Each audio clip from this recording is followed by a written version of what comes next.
ছাত্র জনতার বিক্ষোভের মুখে পদত্যাগ করে ভারতে আশ্রয় নিয়েছেন সাবেক প্রধানমন্ত্রী শেখ হাসিনা। এরপর একে একে গা ঢাকা দেন তার দলের মন্ত্রী, এমপি, নেতারা। ফলে নেতৃত্ব শূন্য হয়ে পড়েছে দেশের বৃহত্তম রাজনৈতিক দল আওয়ামী লীগ। এ অবস্থায় ভবিষ্যৎ নেতৃত্ব এবং দলের অস্তিত্ব নিয়ে প্রশ্ন উঠেছে। শেখ হাসিনা সহ এই সরকারের পতন এবং চাকরিবাদের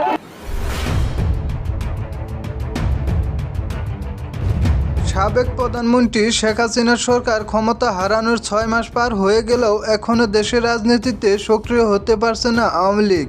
নেতাকর্মীদের ওপর হামলা, মামলা ও গ্রেপ্তার আতঙ্কে এখনও বেশিরভাগ নেতাকর্মী আত্মগোপনে থাকলে একেবারে নেতৃত্ব শূন্য হয়ে পড়েছে 1949 সালে বঙ্গবন্ধু শেখ মুজিবুর রহমানের হাতে গড়া আওয়ামী লীগ।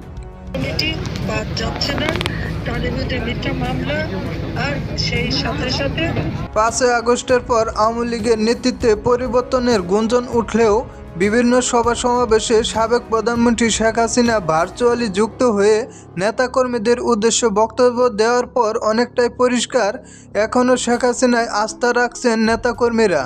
তবে বিভিন্ন সূত্রে জানা যায় সাংগঠনিক ব্যর্থতা ছাড়াও নানান কর্মকাণ্ডের জন্য আলোচিত ওবায়দুল কাদের যে আর আওয়ামী লীগের সাধারণ সম্পাদক পদে থাকছে না, বিষয়টি নিশ্চিত করেছে আওয়ামী লীগের একাধিক নেতাকর্মীরা।